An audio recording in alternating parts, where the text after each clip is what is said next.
Segundo a OMS, nós somos o país mais ansioso do mundo. Em 2023, os dados da organização mostraram que 1 em cada 3 brasileiros já tiveram um diagnóstico médico da doença. O contexto atual não ajuda. Crise climática, crise política, crise financeira, crises existenciais e crises nas relações amorosas.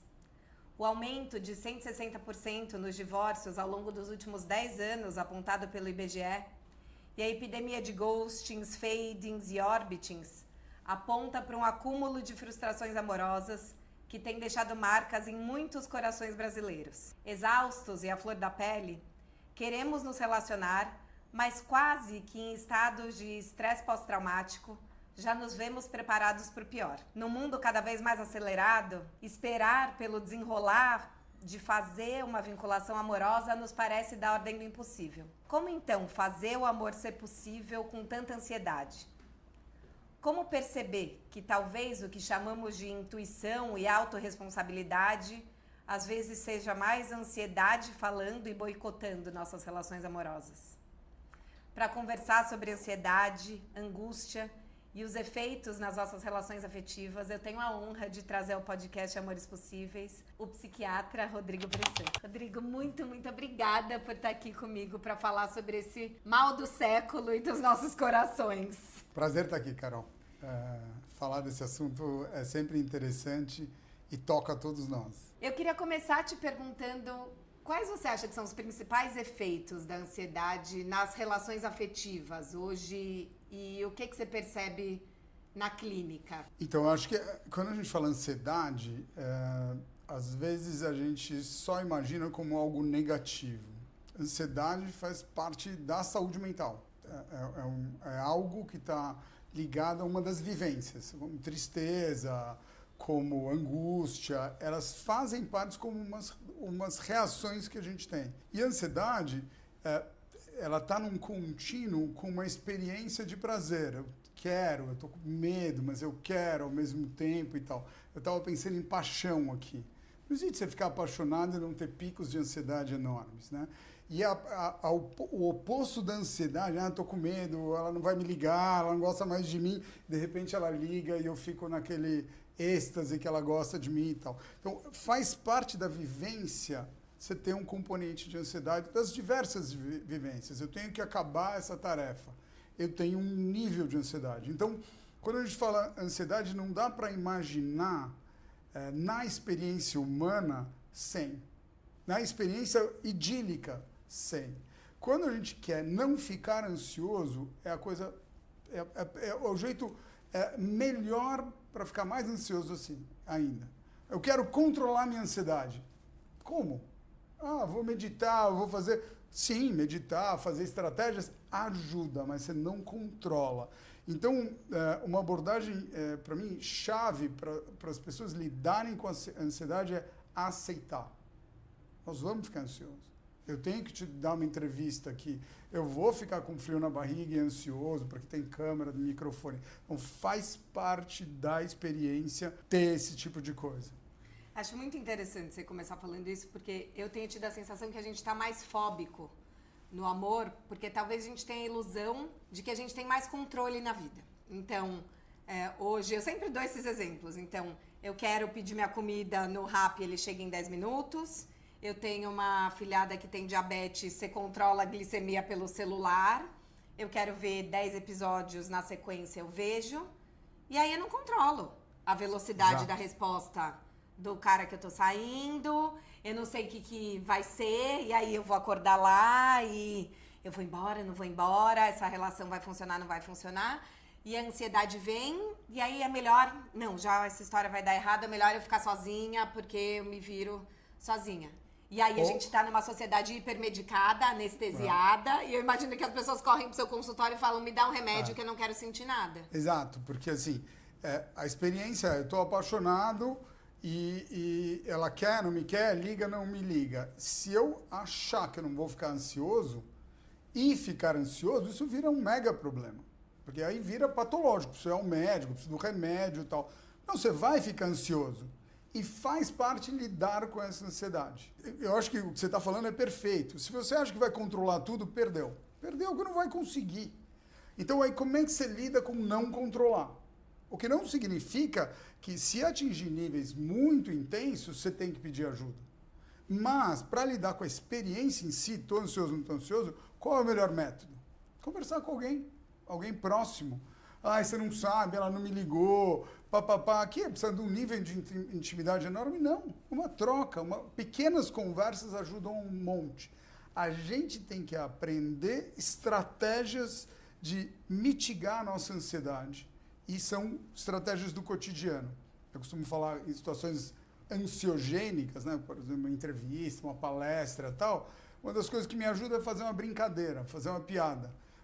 Pode ser divertido para todo mundo, quando você acerta, se não acerta, mas eu mesmo rio de mim mesmo. Porque aí eu entro num lugar meu pessoal que é mais tranquilo. Então, essa é uma estratégia. Eu falo isso porque é uma óbvia, mas todos nós temos um monte de estratégias. Aliás, foi isso que aconteceu na pandemia. As estratégias que a gente usava normalmente tiveram que mudar, né? Sim. O agente estressante era maior, ameaçava a gente, né? Que era o vírus, o isolamento social, e a gente estava num ambiente completamente diferente. Então, as pessoas tiveram que aprender novas formas de lidar com a ansiedade. E no amor é a mesma coisa, porque, eu já tive vários relacionamentos, nenhum igual ao próximo. Impossível. Né? Mas eu tenho um jeito que se repete. É verdade, pode até ser. Mas a pessoa com que você está tendo um novo relacionamento, você não consegue prever. A beleza do relacionamento é essa. Porque não está garantido. Sim. Se ele tiver garantido, você chegou num relacionamento estéril. E você trouxe a pandemia. O fato de a gente estar vivendo catástrofes de uma magnitude muito maior tem feito a gente tá mais catastrofista nas nossas relações. Então, a gente está vivendo agora Rio Grande do Sul, a gente veio de uma pandemia, Brumadinho. A gente está mais sensível também? Então, como a gente aprendeu na pandemia, todo mundo falava isso, né? Vai lá, descobre um pouco como está o estado da pandemia, mortes, blá, blá, blá, mas não gasta mais do que meia hora, uma hora. O resto do tempo vai cuidar dos seus afazeres, né?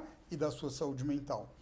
Então, limitar a exposição à desgraça vamos dizer, saudável. Porque você vê 1 hora, 2 horas, 3 horas, vai mudar a tua vida, você não vai ajudar ninguém, porque você está vendo, você só está automatizando um monte de coisa na cabeça. Engraçado, né? Você falou da pandemia, falou do Rio Grande do Sul e trouxe Brumadinho. Brumadinho faz um tempão. Foi um horror. Mas por que você traz tão rápido? Porque você fala catástrofe, busca a emoção que você tem em Brumadinho, brota na cabeça. Porque a gente tende a associar coisas que estão ligadas afetivamente à mesma coisa que você está vivendo agora. Então, para responder, se você, de fato, ficar gastando muito tempo com o que está acontecendo ali, tempo não é só assistindo, sei lá, vídeos e coisas, mas também na cabeça, a tua tendência, sim, é de levar ideias mais catastrofizantes. E, obviamente, se você tem um traço depressivo ou uma ansiedade mais grave, né, que vira um transtorno de ansiedade, um diagnóstico, né, também acho que tem que tomar muito cuidado, né, porque aí sai do controle realmente. Isso tem acontecido no amor, eu sinto, porque o que eu percebo? As pessoas vêm para a clínica fazendo essa associação que eu fiz com o Brumadinho, com o primeiro namorado do colegial, o ex-marido e o cara que ela saiu em 2019 e esse cara que começou a sair agora. E aí fica muito difícil sustentar esses 3 meses que eu tô saindo com a pessoa e eu ainda não sei se é namoro ou não, então é melhor eu nem continuar. Então eu quero que a relação se estabeleça, mas foi tanta catástrofe amorosa que eu não sei se eu vou sustentar mais uma. Boa. Essa faz todo sentido. E é incrível como exatamente como você falou, né? Você levanta no seu histórico situações que se remetem emocionalmente à mesma coisa. E se tem, porque as pessoas podem ter histórias de sucesso e insucesso. Né? Se tem uma combinação de histórias, que a maior parte das pessoas tem, até fica legal. Se eu tô mal, eu tendo a lembrar das ruins. esquece as que, vamos dizer, foram melhores. As que foram trágicas. Então, você faz uma memória seletiva, né? Eu acho que, para as pessoas, eu acho que lembrar, vivenciar, faz com que ela module o comportamento atual, né? Vai dar errado, eu nem vou ligar, né? E é bom ela olhar para trás e também buscar. Não, mas não teve nada positivo. E aí, se você pensa, vem as coisas positivas. Porque sai do automático. É um exercício muito interessante na hora que você está ansioso, olhar para trás, mas buscar as duas fontes de informação emocional. Como ajudar, sabe? Porque eu sinto as pessoas, elas têm consciência até desse estado, então assim, eu tô entendendo que o medo tá me tomando, que eu tô fatalista, mas eu não consigo, sabe? É mais forte do que eu. E de repente vem essa angústia de a pessoa tá me traindo, ou vai dar errado mais uma vez. Sempre o lugar do vou ser infeliz no amor. Sim. Depende de como essa história foi construída, né? Porque se ela está pronta na cabeça, antes da próxima relação, a chance de dar errado é grande, né? Sim. Porque você vai preparado para dar errado de novo. E cada sinal na relação é uma indicação de que aquilo vai dar errado mesmo. Olha, ele falou isso. Aquele meu ex falou isso, o outro falou isso, então é certeza que vai dar errado. Essa pessoa é nova, né?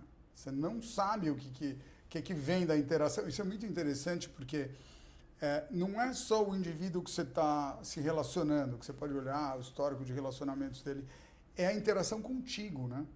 É isso que determina se vai dar certo ou não vai dar certo. E se você pegar essa bagagem com outras pessoas, você vicia o que vai acontecer aqui. Você não permite que você tenha uma experiência nova. Por quê? Porque é tudo interpretado nos padrões antigos. Então, no início, se você tem esse histórico, essa sina que vai dar sempre errado, melhor pensar bem antes de entrar. Trabalhar como psicanalista. Porque senão vai dar errado. Chama, em inglês, self-fulfilling prophecy. É uma profecia autoproferida. Eu acho que vai dar errado. Como eu já acho que vai dar errado, eu já começo a ver as coisas que não são boas, eu tenho uma reação exacerbada aos problemas, quando chega aqui deu errado mesmo. Então, é uma profecia que eu tenho, eu penso, já é claro para mim, aí você vai para a realidade e a tendência é que a profecia se realize. Isso precisa ser quebrado, né? Eu fico pensando, na psicanálise me vem duas coisas, né? Primeiro, a compulsão à repetição, do Freud, que ele traz, né? No Além do Princípio do Prazer, e agora até recentemente virou um hit, o Bebê Rena, que é aquela série do Netflix, não sei se você chegou a ver. Vale muito a pena. A história e é uma história real, acho que isso é muito interessante. Se vocês não viram, tem análise aqui no canal, tem um pouquinho de spoiler, mas não muito, vale ouvir. Mas a história é uma história real, o ator que faz, aconteceu com ele, então ele é ator roteirista. Ele era um ator falido, que é um barman, e ele começa a ser stalkeado por uma mulher mais velha, gorda, ele mesmo narra assim, a personagem é assim, que entra no bar e daí ela não tem dinheiro, pede um café, ele dá uma água, e ela começa a ir, começa a stalkear ele, e ele alimenta aquela relação, e ele mesmo fala sobre isso, e a história vai se desenvolvendo, e ele demora para denunciar e ele logo... e aí você vai descobrir que ele foi abusado quando ele era mais novo por um diretor de teatro. E tem um lugar de alguma maneira, aquela mulher olhava para ele como ele nunca foi olhado. E ao mesmo tempo tem um prazer na dor ali, de repetir aquela vivência de um abuso. E o que Freud coloca é que você repete essa situação da dor quase como que, para reparar aquela situação. Então, eu fui traído naquele momento, eu fui abusado naquele momento, mas agora eu não vou ser. Ou para entender por que aquilo aconteceu comigo. E às vezes eu sinto que a gente fica revivendo essa mesma situação para tentar sair daquilo, mas se colocando sempre no papel da vítima, sim, ao invés de pensar, eu posso sair desse lugar. Vamos por outro caminho. Como ajudar as pessoas a saírem desse vórtice de repetição e de desprazer, angústia. Você sabe muito melhor do que eu, né? É perceber, né? Tem insight. Porque, em geral, as pessoas fazem isso, mas não percebem que estão repetindo, né, padrões. Porque, às vezes, os padrões não são tão claros, são movimentos emocionais, né? A figura que você está se relacionando, no passado foi o diretor de teatro, agora uma mulher que está assediando ele, mas entra no mesmo lugar. Então, não é tão simples de ter um insight. Quem está fazendo terapia ajuda. E o outro jeito que eu acho que ajuda é você usar como marcador o que você está sentindo em cada situação. Eu não sei, mas esse lugar aqui é um lugar que já me fez mal. Melhor é não ir lá, quando é uma coisa mais grave, assim.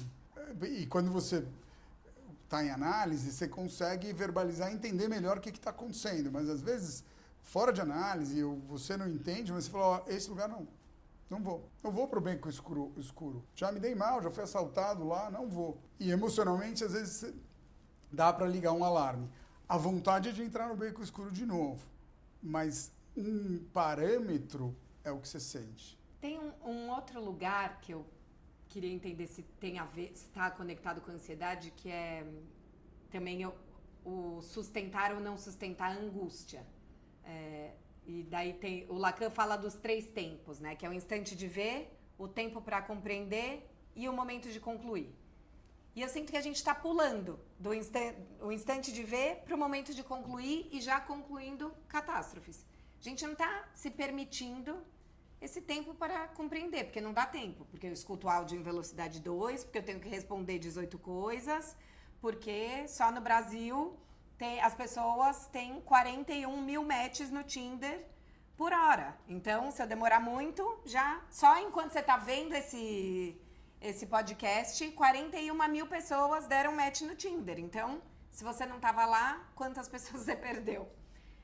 E aí a gente quer já tirar conclusões e não está sustentando o não saber, a dúvida, nem a minha, nem a do outro. Então, se o outro não sabe, então ele está me enrolando, ele está mentindo, ele está me enganando. E eu também já preciso ter certezas. Então, a dúvida me gera angústia. A gente está lidando pior com angústia? Com certeza. Com certeza. Porque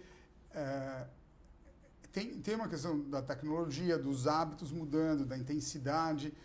Essa, vamos dizer assim, que é a pressão de tempo. Mas tem uma pressão de que está errado. Não pode. Sofrimento é visto como algo que não pode acontecer. É como a gente estava falando com a ansiedade. Não, ansiedade, angústia são fenômenos da saúde mental. As pessoas têm que entender, vivenciar e achar caminhos. O que a gente precisa ajudar as pessoas é a lidarem com isso, não a evitarem isso. Porque se você faz uma evitação sistemática, você sempre acaba... Porque o ponto é o seguinte, várias pessoas ficam muito ansiosas do medo de ficar ansiosas. Né? É típico no transtorno de pânico. Né? Você tem um episódio de pânico, o nível de ansiedade é muito intenso, você tem um medo de ficar louco ou de morrer, e você vai para o hospital, é uma coisa horrorosa, é uma vivência traumática. E aí você fica ansioso de se expor a situações que possa ter pânico. Então, esse é um modelo, vamos chamar de doença, né? Quando você tem a doença, pânico, aí você vai ter agorafobia, que você tem medo de sair ou se expor e tal. Aqui, esse modelo do pânico, ele acontece na vida real com coisas menores. Então, eu tenho medo de ficar ansioso, eu tenho medo de ficar angustiado. Se eu der bola para esse cara, eu vou ficar ansiosa porque eu acho ele demais. Então, melhor nem dar bola. Pô, mas faz parte, vai ter que ficar ansiosa se você está querendo se relacionar com esse cara. E, obviamente, não é fácil ficar, entendeu? Não estou querendo dizer aqui que eu sou o gênio de como lida com essas coisas, mas a todo momento eu vou buscando estratégias para lidar com aquilo, né? Então, as estratégias, para mim, elas são chave. Né? Porque quando eu sou presidente do Instituto Ame Sua Mente, não sei se você ouviu falar dessa história. Sim. É um instituto que o propósito é mudar a cultura de saúde mental no Brasil e que cada um se responsabilize pela própria saúde mental desde cedo. Saúde socioemocional e tal. Qual é o raciocínio que está por trás disso? É que quanto mais você puder conhecer e aprender sobre saúde mental, faz com que você cuide da sua própria saúde mental. Ah, mas espera aí, se eu tiver uma doença, um transtorno de pânico, eu vou cuidar? Não, você vai buscar ajuda. Mas é você que vai buscar ajuda. Você que tem que conhecer essas coisas. E quando a gente define saúde mental, na verdade é uma negociação entre estados. Se eu ficar no extremo da ansiedade, eu não consigo pensar e cuidar da minha vida. Mas eu vou para um estado de ansiedade, eu vou para um estado de tristeza ou de raiva. E eu tenho que aprender a voltar.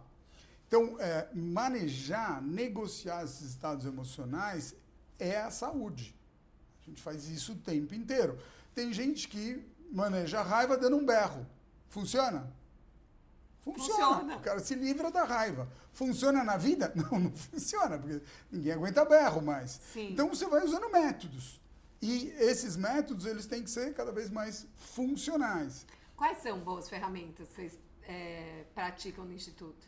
No Instituto, na vida, né? Mas é que a gente comenta. O primeiro é a autopercepção, self-awareness. O que está acontecendo comigo? Porque às vezes você grita, você nem sabe o que aconteceu. Sim. Você nem entendeu. Ah, gritei porque o outro... Espera um pouquinho, o outro está fazendo o que ele faz. Certo ou errado, você não tem direito de gritar. Então, perceber o que você está vivendo é chave. E aí, você buscar mecanismos de enfrentamento. A gente usa o tempo inteiro um ou outro mecanismo. Estou ansioso para não atrasar para a gravação. Pô, mas vai chegar, não vai chegar? Aí eu tenho que usar estratégias. Pô, a Carol vai ficar brava comigo? Vai me demitir se eu chegar atrasado? Não. Sim. Como? Como eu vou lidar com isso? Esse pensamento, né, ter várias estratégias, faz com que eu consiga diminuir a minha ansiedade. E por que ela é chave? Porque se eu chegar aqui muito ansioso por causa do trânsito, eu não consigo conversar com você. Se sou uma ansiedade, uma conversa sendo filmada e gravada, aí você não consegue performar. Então, as estratégias são as mais diversas e todo mundo conhece, entendeu? Cada um já tem as suas. Sim. O ponto, quando a gente presta atenção, que é quando eu não estou dando conta. E aí, quando eu não estou dando conta, a melhor coisa é conversar com um par. Com um amigo, filho, com os pais, professor. Esse tipo de conversa é muito potente, e, inclusive cientificamente demonstrada. Assim.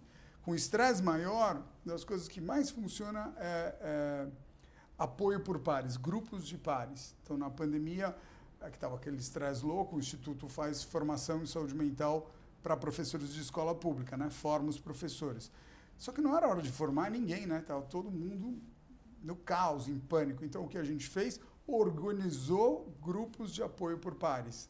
Aquilo faz assim com o nível de ansiedade, porque eu estou falando da minha experiência aqui e você compartilha um pouco e tem um olhar atento. Não é nem que você vai me dar a solução, mas só de você me acolher já fica mais fácil para mim. Eu fazia isso. Eu tinha uns grupos de estudo que eram quase que clubes do livro. Então, a cada temporada a gente analisava 1 ou 2 livros. E tinham encontros que eram... era a Roda do Coração Aberto, que eu chamava. Que era um grande grupo de acolhimento emocional. Então, você tinha a mulher de 80 anos no Pará, o menino que era motoboy, que estava morando em Nova York, que os pais não aceitavam que ele era gay, ele via a aula do celular na garagem. E as pessoas compartilhando experiências. E só delas estarem lá juntas... era muito transformador. E eu sinto que a gente... você estava falando da percepção do Estado, e o que eu sinto é que a gente percebe já julgando. Porque tem um lugar do eu deveria ou não deveria me sentir assim. Isso eu vejo muito até nas mensagens que eu recebo da audiência, sabe? Mas eu deveria ou não deveria ter ficado irritada porque o cara desmarcou o jantar da sexta-feira?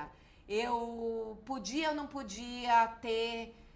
chorado na frente da minha família, naquele jantar, porque a minha avó mais uma vez falou, nossa, você é a única que não casou aqui.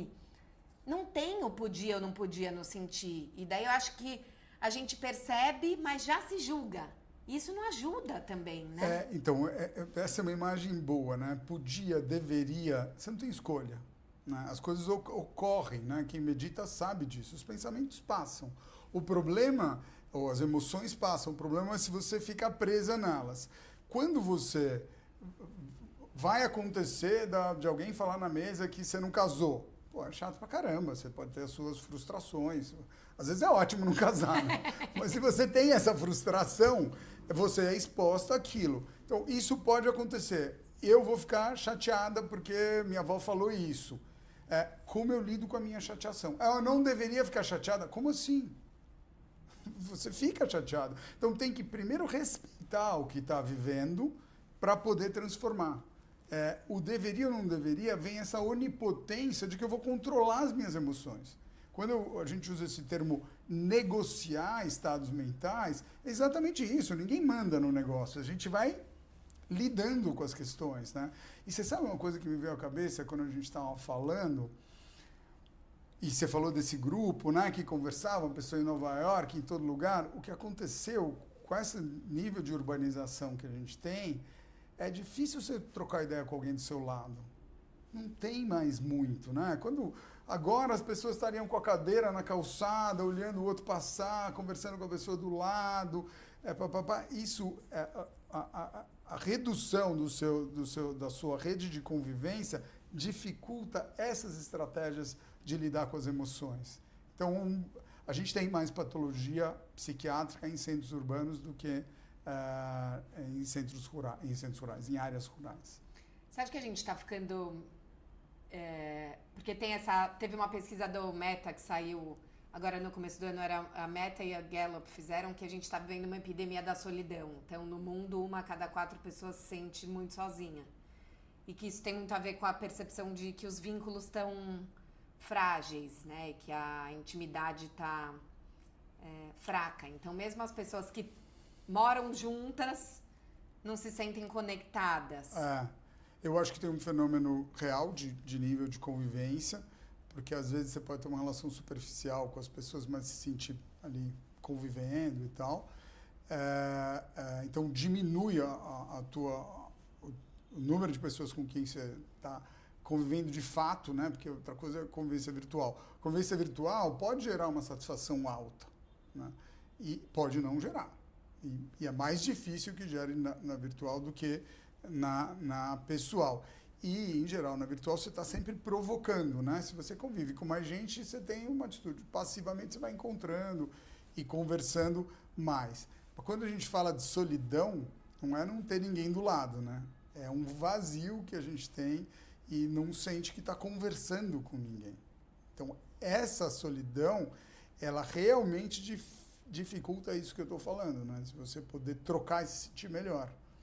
Mesmo que você esteja casada e você se sente sozinha na relação com seu marido. Então, realmente é um ponto delicado. Eu acho que esse fenômeno é multicausal, tem várias camadas, mas é uma tendência, né? É interessante, né, que cada vez que a gente chega mais perto de ver mais gente, conversar com mais gente em mídia social, mais sozinho a gente fica, né? Porque eu vejo tudo, eu sei tudo, mas eu estou aqui mais no meu canto, né? Eu acho uma realidade editada, né? Fora isso, né? Fora o nível de frustração que você tem, que a minha vidinha é essa aqui, e tá todo mundo lá vivendo coisas maravilhosas. Esse é um outro componente que vai gerando mais angústia, né? Você fala, pô, tá todo mundo lá feliz. Um paciente meu me falou ontem isso, eu achei engraçado. Como é que ele falou? Pô, eu não fico mais vendo a rede social lá das amigas do colégio. Tá tomando Bellini em Florença, o Dry Martini não sei onde, eu tenho que trabalhar aqui. Se eu ficar vendo esse negócio, eu não consigo trabalhar. Entendeu? Eu queria estar lá, mas não posso. E aí o que ele está falando não consigo nem concentrar para trabalhar se eu fico ativando muito isso. Essa frustração é realmente difícil. Mas você vê, esse cara é inteligente. Ele pega e fala, isso me faz bem até um certo ponto. Agora que isso me faz mal e consegue dar limite. Não é fácil para todo mundo construir dessa forma. Tem uma outra coisa que eu percebo que a gente está com mais dificuldade, que é sustentar uma ansiedade e um desconforto do desconhecido. Então, você falou isso da diminuição da interação social. Então, eu vejo que as pessoas estavam doidas para voltar a interagir, Só que a gente também tá sustentando menos o sair para um lugar que eu não conheço e, de repente, eu cheguei numa festa, eu não sei se ela tá muito boa, ai, quer saber, melhor eu ir para casa, sabe, quero, mas não quero. E mesmo no encontro, assim, ai, eu não sei se tá muito bom esse negócio, melhor eu sair. Ou eu fui num jantar e foi mais ou menos tchau. A gente não tá passando. Até outro dia eu escrevi que eu achava que... Porque uma amiga falou que a terapeuta dela... Ela falou, eu mergulho nas histórias de cabeça. E a terapeuta falou, você devia mergulhar menos de cabeça e pensar que o amor é entrar no mar. E aí eu fui escrever uma coluna sobre isso, pensando do que seria pensar no amor como entrar no mar.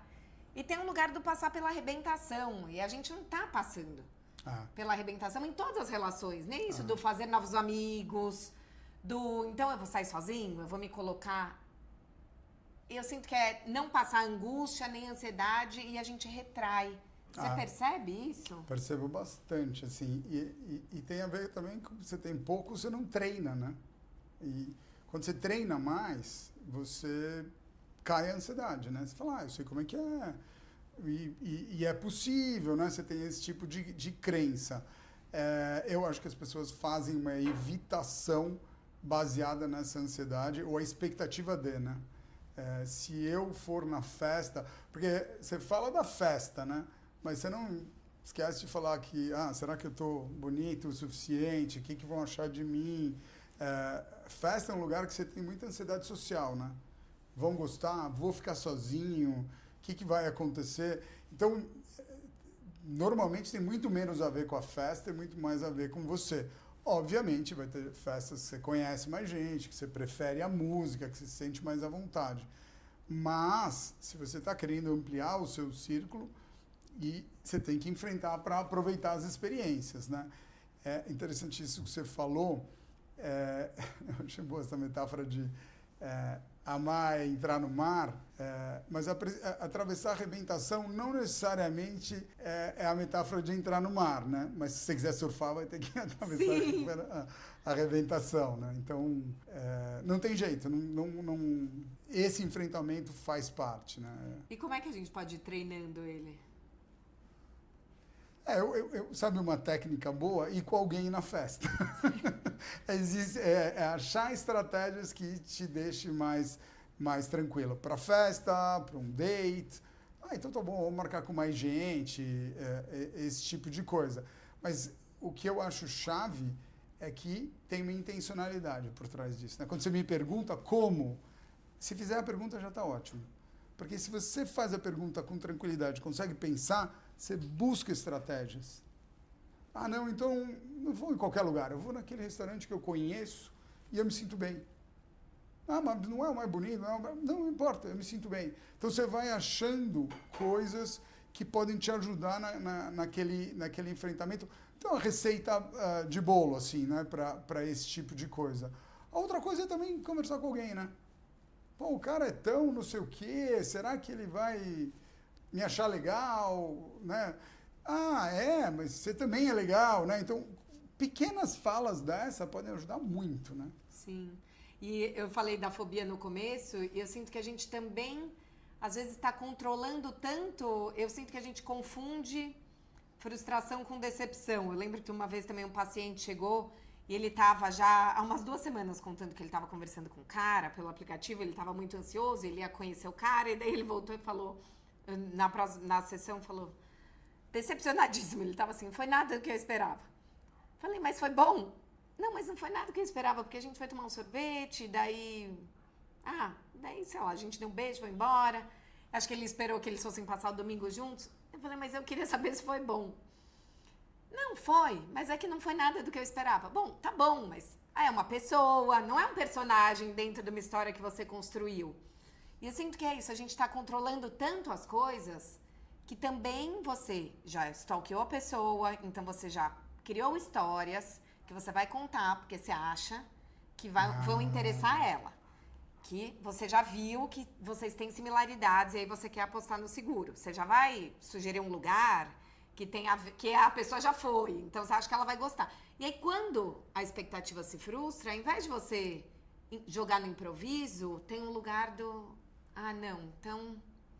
porque a expectativa, ela tá amarrada, né? Assim, ou é isso ou não é, né? Pô, que bom, deu um beijo, tomou sorvete, talvez tenha uma porta para encontrar de novo. Mas é interessante isso que você falou, porque se frustrar com a expectativa é saudável. O que você faz com a frustração é que é o negócio, né? Se você tornar a frustração decepção, você fica parado, né? Você acha Não, que estou a gente decepcionado, acabou a conversa. Né? A gente tá Não, eu estou lidando- frustrado, eu queria um monte de coisa, só ganhei isso. Tá, frustrado. outra vez. Se vira, velho. O que você vai fazer com isso? Vamos procurar uma estratégia. Ah, não, mas descobri que eu não estou interessado por esse cara. Bom, tá bom. Fica frustrado, vai procurar outra pessoa. Mas você falou uma coisa que é bem interessante, né?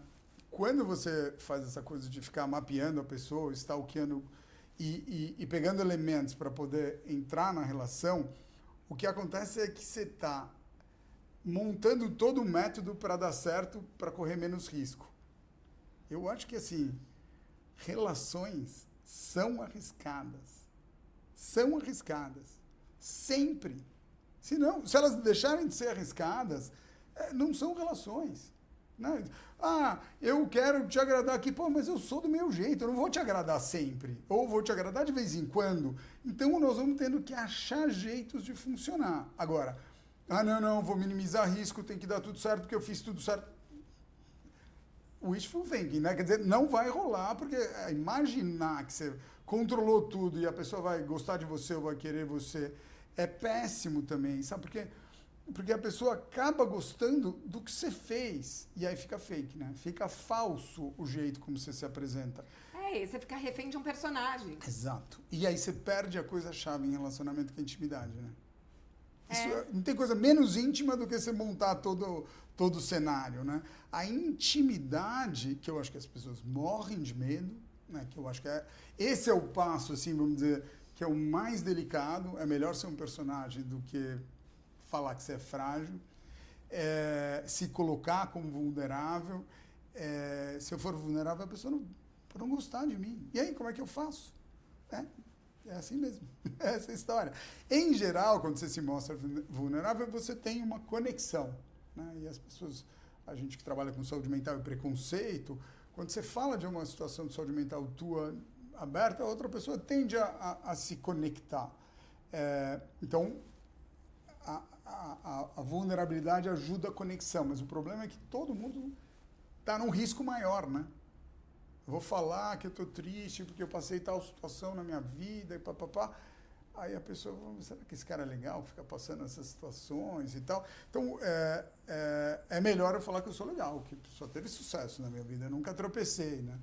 E ficando falso, você fica mais ansioso na relação. É, E se não, ela pra mim é descobrir horrível, que não eu... tem nada pior do que encontro que é RH, que a pessoa fala, você fala assim, gente, isso aqui não é LinkedIn, que a pessoa só vai contar os grandes feitos. RH é boa. Não é, só, não é isso daqui não é um encontro de headhunter. Mas aí é boa. Agora lembrei, em entrevista de RH, comumente perguntam, e conta uma situação que não deu certo no seu trabalho. Você também, para amores também, né? Você tem que contar uma que não deu certo, mas você saiu bem. Né? Exatamente. Que a culpa não foi sua, mas você foi ótimo, elegantérrimo. E daí você vai com tudo montado. Eu falo, eu gosto de date de van. As pessoas contam umas tragédias. Porque as pessoas são mais reais, né? São. E os homens, eles têm um índice mais alto de depressão, de suicídio, alcoolismo. Isso tem a ver com uma dificuldade maior de falar sobre as emoções? Essa é uma crença, né? Tem um fator social, homem está melhorando, né? Mas Sim. tem mais dificuldade de verbalizar. Assim, a crença que são dados estatísticos as mulheres têm mais transtorno de ansiedade e depressão. E o uso de benzodiazepínico. Benzodiazepínico, diazepam, Lexotan, Rivotril, abuso, né? Vamos dizer assim. Homem tem bastante depressão também, risco de suicídio mais alto, também porque homem é mais agressivo e violento, e tem mais dependência de álcool. Né? Duas coisas diminuem a ansiedade, né? Álcool diminui a ansiedade e benzodiazepínico. As mulheres tendem a usar mais benzodiazepínico e álcool. A combinação de álcool ou outras drogas com depressão, aí aumentam a chance bastante de suicídio, né? característica não é só estigma, tem uma questão biológica também. São comportamentos que mudam. Mas todos nós temos nosso papel social, tá certo? E do nosso papel social, você tem expectativas. Então, um homem que não consegue prover, mesmo nesse momento aqui, um cara de 30 anos que foi educado, tendo um relacionamento estável e uma mulher parceira, ele tende a se sentir deprimido porque ele não é o suficiente para aquilo. Então, tem lugares sociais que determinam, sim, pioras. Por exemplo, uma mulher que tem que ser, que eram os quadros ansiosos mais, vamos dizer assim, de anos atrás, que era a mulher que tem que ser a mulher perfeita. Então, os filhos estão perfeitos, a casa está perfeita. Aquela mulher que não trabalhava, que tinha que agradar o marido. Isso é altamente ansiogênico, né? Não tem perfeito. Claro. Né? Então, são lugares sociais que determinam quadros, ou que predispõem a quadros de ansiedade e depressão. E no Inibição, Sintoma e Angústia, o Freud coloca algumas saídas da angústia. Não, acho que antes das saídas da angústia, eu queria falar sobre... Ele coloca sobre angústias reais e angústias delirantes, angústias neuróticas, que muitas vezes tem a ver com essas nossas projeções em relação a algo que a gente nem sabe se vai acontecer. E eu acho que no amor, muitas vezes, a nossa angústia está nesse lugar. Como é que a gente pode identificar isso e não se deixar tomar tanto? Porque eu vejo que isso vai contaminando a relação e muitas vezes a gente entra na profecia autorrealizável e, de repente, daí a pessoa já te encontra e você já dá uma patada. Essas angústias tão chiques que você está falando, se você quiser localizar, tem que ir no seu consultório. São muito chiques para mim. Muito bom. Mas, assim, esse luzinha de alarme, ela é chave. E eu acho que se você automatiza menos os comportamentos e presta atenção, ajuda. Alguém fala, pô, você está muito agressiva hoje. Ah, imagina agressiva, não sei o que, não sei o que. A outra, bom, falou que eu estou agressivo. Será que eu estou? Presta atenção. Né? Ou com relacionamento é bem assim, né? Pô, mas por que você está pegando tão pesado? Não estou pegando pesado, porque aconteceu isso, aquilo. Espera um pouquinho, ela falou que eu estou pegando pesado. Vai ver, eu estou. Ah, não, a culpa é dela. Não importa, você está. Então, no relacionamento, ouvir o outro ajuda muito. Porque na hora que você está discutindo e brigando, é um pouco diferente, né? Porque o outro pode estar falando verdades, mas de um jeito destrutivo. Aí não ajuda muito. Mas tem um momento da conversa em que um ajuda a dar parâmetro para o outro. E não significa dizer o outro está certo e eu estou fazendo tudo errado. Não é isso. Mas eu posso fazer melhor. Talvez se eu... estou pegando muito pesado. Então, calma. Peraí. Deixa eu respirar aqui. Fala você, então. Eu vou parar de falar tanto. Sim. Então, são caminhos que eu acho que ajudam a lidar com esses estados de mente, vamos dizer assim, muito intensos, né? E tem um outro movimento que eu sinto que pode ser perigoso. 2 movimentos, que eu acho que a gente está mais compulsivo na vida. E acho que esse excesso vem também nesse lugar de tentar suprir a angústia que vem da falta. Então, de não poder lidar com a falta do parceiro, com as minhas faltas, porque a gente tem que ser tudo. E aí eu vejo, até a própria coisa da maratona eu acho simbólico, porque eu acho que há 30 anos atrás ninguém corria 42 quilômetros e agora todo mundo corre 42 quilômetros. Eu adoro correr, mas assim, precisa correr 42, cento e tantos, 500 quilômetros, né? Eu tenho amigos que correm ultramaratonas, ou você para, vai fazer triatlon, tem a turma do triatlon, daí você acorda e vai 4 da manhã. Então, tem uma coisa a compulsão do esporte, a compulsão da comida, a compulsão do jogo, das drogas, essa coisa do excesso para não lidar com a angústia, a compulsão do trabalho. Acho que a gente vive um mundo do burnout, porque a gente também levou para esse lugar para não sentir. Tá fazendo falta. Meus pais morreram, tá difícil. Separei de um casamento de 30 anos, tá ruim. Não casei, a minha avó falou isso, tem um luto. Você percebe que a gente tá mais compulsivo? Sim. E eu tenho o extremo dessas coisas todas, né? Mas você dá uma corrida para lidar com estados de Sim, ansiedade. É é maravilhoso, ótimo. tá tudo demonstrado cientificamente e tal. Não, eu sou super chapadinha de endorfina. Exato. Amo. Né? Numa dose certa e tal. Esses ultra é zero saudável, né? A gente acha que esporte está associado à saúde, mas ultra, maratonas, cai na falta de saúde física e tal. Mental também, porque às vezes faz um stretch, assim, estica mais, é mais difícil. Sim, eu acho que são saídas para lidar com ansiedade e angústia que ajudam muito. Eu vou falar dessa geração de jovens. Você já entrou no TikTok, você já entrou no Reels do Instagram e tal. O que acontece? Aquilo pega a tua atenção de um jeito, muito mais do que as fotinhos do Instagram. Porque ela captura, te leva para dentro ali. Quanto de ansiedade você sente na hora que você está vendo aqui? Não, aqui você fica conectado com aquele lance de futebol, com aquela frase que estão falando, com o que você selecionou ali. Ele te abduz. Isso baixa a ansiedade. Funciona. Não tem erro. Porque é alienante. Exato, porque puxa para aquela situação. Eu estou angustiado com não sei o que aqui. Se eu começar a assistir aquilo, esse não sei o que aqui some do meu horizonte. E some de um jeito que abduz, né? Você vai ficar ali, sei lá, 15 minutos, meia hora ou mais tempo e tal. Então, é um método de lidar com a ansiedade que todo mundo usa, 100% das pessoas usam. Entra no elevador. Fica aquela tensão, peraí, eu vou ver meu WhatsApp. Nem estava a fim de ver o WhatsApp, mas você sai daquele lugar de tensão. Eu nunca me esqueço. Eu morei um ano na Inglaterra, 16, 17. Eu sou professor lá do King's College e aí eu fui. Eu me lembro de 16, 17, é bom falar, porque assim, era o estado da arte ali da época da tecnologia. E eu me lembro de esperar o médico lá no centrinho ali que chama como é que chama? O clínico geral ali do bairro. E ficar sentado, é meio angustiante, né? Teu filho está doente, você fica ali meio tenso e tal. E eu e ele tínhamos uma coisa que a gente fazia junto. A gente jogava Candy Crush. Então, jogar Candy Crush naquela situação de esperar o médico era maravilhoso. Muito bom. Maravilhoso, incrível. Mas o problema é que todo mundo faz isso para tudo.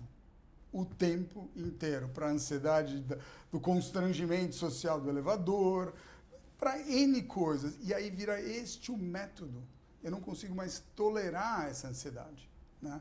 Tudo bem, eu precisava treinar, tolerar a ansiedade do médico vinha, eu não vinha e tal.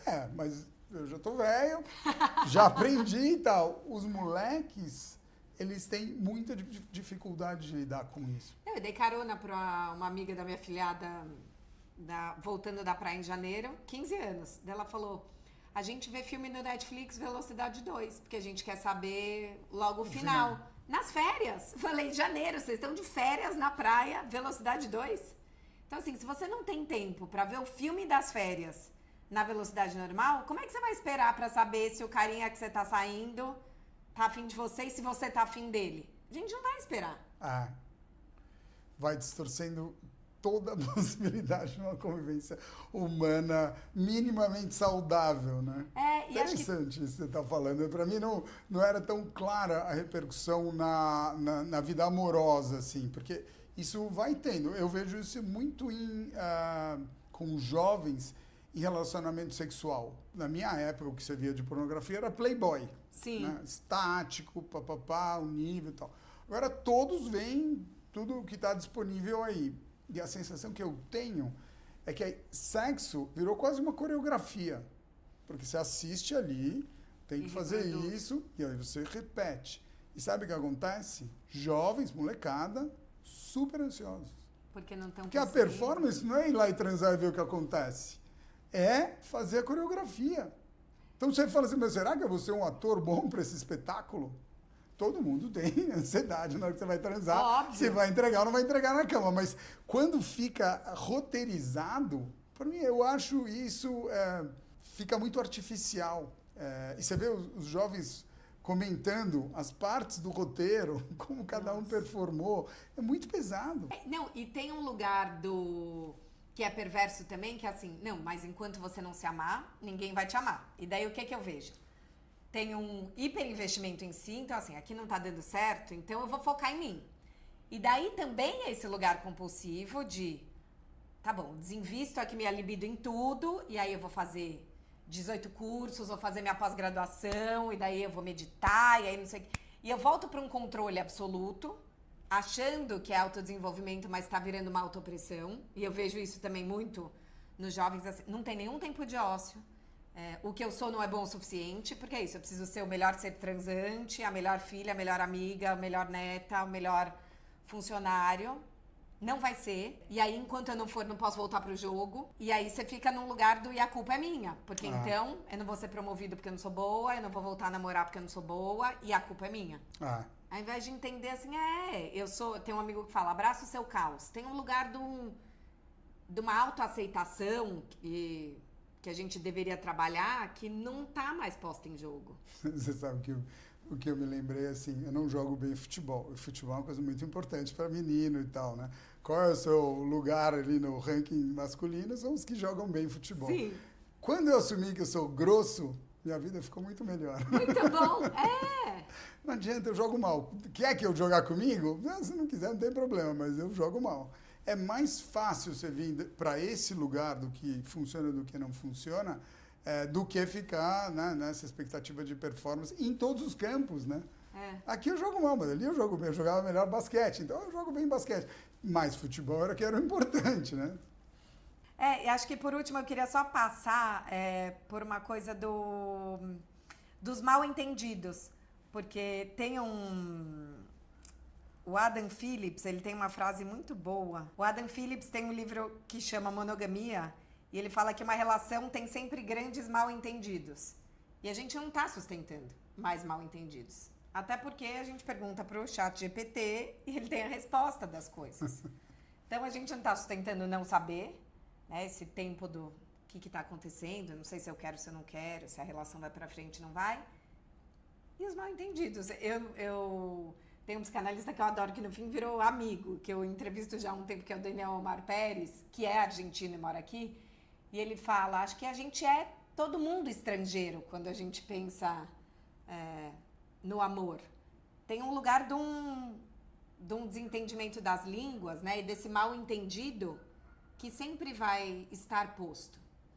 Mas a gente quer entender o outro e a gente quer se fazer entender. Essa imagem é boa de ser estrangeiro, né? É bem boa. Ele não é estrangeiro no Brasil, eu já morei fora. Quando você é estrangeiro, é um lugar que você não pertence direito. Faz tão parte da experiência amorosa, né?